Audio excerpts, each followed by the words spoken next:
Hey guys, I'm really excited tonight to be able to expose Max Major's Omega. So what people might not realize coming into this video is that Omega is not a magic, Omega is not sleight of hand, Omega is not even a peek in the traditional sense of a peek. What Omega is pure, unadulterated science merged into a magic trick. So what you're going to need for tonight is you're going to need an iPhone or any smartphone of any kind, and you're going to need a set of very specific ultralight sensitive microchips. And unfortunately, I've been separated from my actual Omega deck as a result of the pandemic, so I'm just going to use a little stand-in and a little piece of tin foil to simulate the microchip for the purposes of tonight.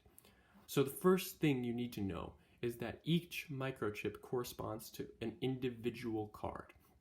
So this microchip here would correspond specifically to the 9 of clubs. And you would just want to adhere that when you get it to the card itself, typically using Gorilla Glue or epoxy or some other type of super adhesive. Purposes of tonight, I'm just going to use a little bit of glue stick since this is not the actual microchip. And you do that for each specific microchip for each specific card in the deck. So here you can see already on the Joker, 5 and the 9, etc., etc. Now, what you're probably thinking is that this is obvious, it's on the deck, but that's because I pointed it out to you. Psychologically, when someone looks at the card, they're actually drawn towards the pips, the 9 of clubs right there. So they're actually not going to be looking at that, and they're not going to see that. They're going to be scrolling through the deck pretty quickly, and they're not even going to notice it. So really don't be worried about that. So then what happens is you just put all the cards back in the deck, and whenever a card is revealed and or just lifted up from the deck, a little bit of light is going to be able to get under this card. It's going to be able to react with the photons of light are going to be able to react with this sensor, and then that sensor is going to send a signal to your phone. And then what's going to happen is the phone is going to play that signal in Morse code, in an audio Morse code or a vibration Morse code. And that will be able to interpret the card for you. So for instance, if it was the 9 of clubs, you would probably get a C for clubs, and you would get an N for 9. And then you would be able to interpret the card from there and then tell your spectator that. So just to give you a little bit of observation, what you're going to want to do is you're going to want to take your phone, you're going to want to put it in your pocket, put it under the table, whatever. And then you're just going to want to allow your spectator, for instance, to shuffle the deck, whatever, how much or little they want, and then you're just going to ask them to cut the deck, not to show it to you or to anyone else, and then they're going to lift up the deck, and as soon as they do that, you're going to hear a signal that corresponds to the card that they have just popped up.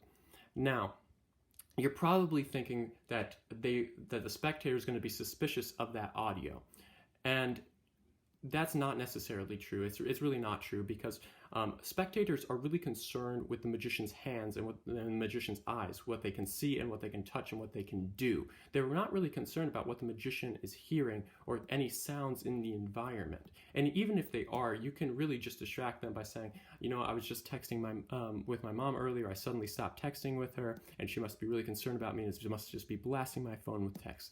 And most spectators will find that completely reasonable. Now, if you're uncomfortable with that, there's also a setting where you can just put it on vibrations instead. This is all done through an app created by Max Major, but you could create your own app if necessary.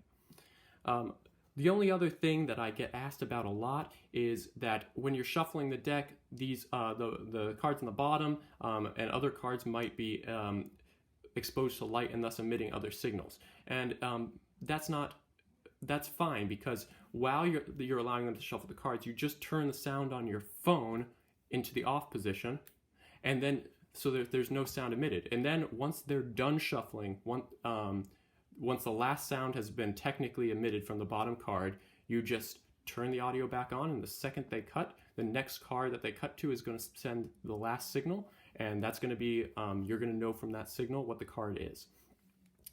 So at the end of the day, if you don't have access to these types of microchips, if you're not an electrical engineer, you're going to need to purchase Omega, so click the link below. However, if you're an electrical engineer, if you have access to microchips, if you want to build an app and learn, and if you have a working knowledge of Morse code, this is definitely the effect for you. I'm so glad I was able to present this today and able to teach you and expose Omega. Have a great evening, everyone.